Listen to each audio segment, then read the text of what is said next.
Transgender എന്ന നിലയിൽ വളരെ വ്യക്തിത്വമുള്ള ഒരു വ്യക്തിയാണ് സീമ വിനീത്. സ്വന്തം നിലയിൽ സ്വയം തൊഴിൽ കണ്ടെത്തി ജീവിതത്തിന്റെ വളരെ കൈപ്പേറിയ അനുഭവങ്ങളിൽ നിന്ന് ബഹുദൂരം മുന്നിലേക്ക് നടക്കാൻ സീമ വിനീതിന് കഴിഞ്ഞിട്ടുണ്ട്. സമൂഹത്തിന് തന്നെ മാതൃകയാക്കാവുന്ന വളർച്ചയാണ് ചെറിയ കാലം കൊണ്ട് സീമ നേടിയത്. എന്നാൽ ഇപ്പോൾ സീമയുടെ ജീവിതത്തിലെ വലിയൊരു ദുഃഖവും പങ്കുവെച്ചുകൊണ്ട് സീമ തന്നെ രംഗത്തെത്തിയിരിക്കുകയാണ്. ട്രാൻസ്ജെൻഡർ ആയ സീമയുടെ വിവാഹം ഈ കഴിഞ്ഞ കുറച്ചു നാളുകൾക്ക് മുൻപ് ഒരാളുമായി ഉറപ്പിച്ചിരുന്നു. അത് സോഷ്യൽ മീഡിയ വളരെ ആഹ്ലാദപൂർവ്വം ഏറ്റെടുത്ത ഒന്നായിരുന്നു. എന്നാണ് വിവാഹം എന്ന ആകാംക്ഷ നിറഞ്ഞ ചോദ്യങ്ങളാണ് പലപ്പോഴും സീമയുടെ വീഡിയോസിന് താഴെ നിറഞ്ഞിരുന്നത്. എന്നാൽ ഇപ്പോൾ മേക്കപ്പ് ആർട്ടിസ്റ്റും ട്രാൻസ്ജെൻഡർ ആക്ടിവിസ്റ്റുമായ സീമ വിനീത് സമൂഹ മാധ്യമങ്ങളിൽ പങ്കുവച്ച കുറിപ്പ് വൈറലാവുകയാണ്. അത് ഇപ്രകാരമാണ്: ഞാൻ സീമ വിനീത് ഒരിക്കലും ഇതുപോലെ വീണ്ടും കുറിക്കാൻ ഇടവരരുത് എന്ന് ഒരുപാട് ആഗ്രഹിച്ചിരുന്നു. പക്ഷെ ഇതൊരു പൊതുവായി പറയേണ്ടതും മറച്ചു പിടിക്കേണ്ട ആവശ്യമില്ലാത്തതിനാലുമാണ് ഇവിടെ കുറിക്കുന്നത്. സ്വയം ആത്മഹത്യയിലേക്ക് പോകണോ ഒളിച്ചോടാനോ യാതൊരു താല്പര്യവും ഇല്ലാത്ത ഒരു വ്യക്തിയാണ് ഞാൻ. ജീവിതത്തിൽ ചിലപ്പോഴൊക്കെ നമ്മൾ എടുക്കുന്ന തീരുമാനങ്ങൾ നമുക്ക് അനുയോജ്യമാവണമെന്നില്ല. അങ്ങനെ ഒരു അവസരത്തിൽ എടുത്ത തീരുമാനമായിരുന്നു വിവാഹം. ജീവിതത്തിൽ ഒരു കൂട്ടുണ്ടാവണം, ആരെയും ഒപ്പം വേണമെന്നും. പക്ഷേ അതൊരു തെറ്റായ തീരുമാനമാണെന്ന് വളരെ നാളുകൾക്ക് മുൻപാണ് തിരിച്ചറിയുന്നത്.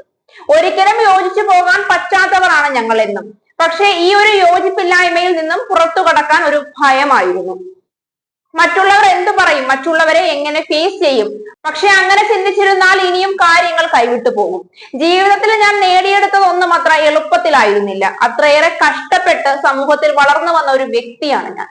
മുൻപൊരിക്കൽ ഒരു പോസ്റ്റ് ഇട്ടിരുന്നു, പിന്നെ അത് പിൻവലിക്കുകയും ചെയ്തു. അന്ന് ആ പിന്മാറ്റം സാഹചര്യത്തിന്റെ സമ്മർദ്ദം മൂലമായിരുന്നു.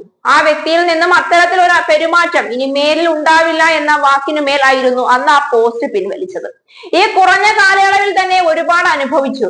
ഒരാളിൽ നിന്നും എന്ത് പരിഗണനയും റെസ്പെക്റ്റും ആഗ്രഹിച്ചിരുന്നോ അതൊന്നും ജീവിതത്തിലേക്ക് കടന്നപ്പോൾ കിട്ടിയില്ല എന്ന് മാത്രമല്ല, വ്യക്തിഹത്യയും ജെൻഡർ അധിക്ഷേപ വാക്കുകളും, ഞാൻ എന്ന വ്യക്തിയെ തന്നെ ഇല്ലായ്മ ചെയ്യുന്ന തരത്തിലുള്ള അധിക്ഷേപ വാക്കുകളുമാണ് കിട്ടിക്കൊണ്ടിരുന്നത്.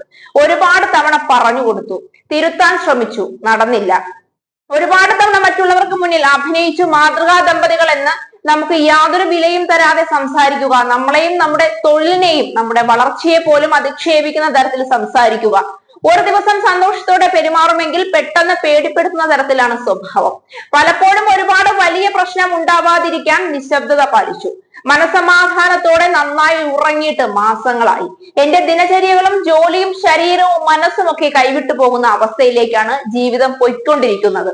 ജീവിതത്തിൽ ഞാൻ ഒന്ന് മാത്രമേ ആഗ്രഹിച്ചിട്ടുള്ളൂ, മനസമാധാനം. ഒരുപാട് കഷ്ടപ്പെട്ടാണ് ജീവിതത്തിൽ ഓരോന്നും നേടിയെടുത്തത്. അന്നൊന്നും ആരും കൂടെ ഉണ്ടായിട്ടുമില്ല.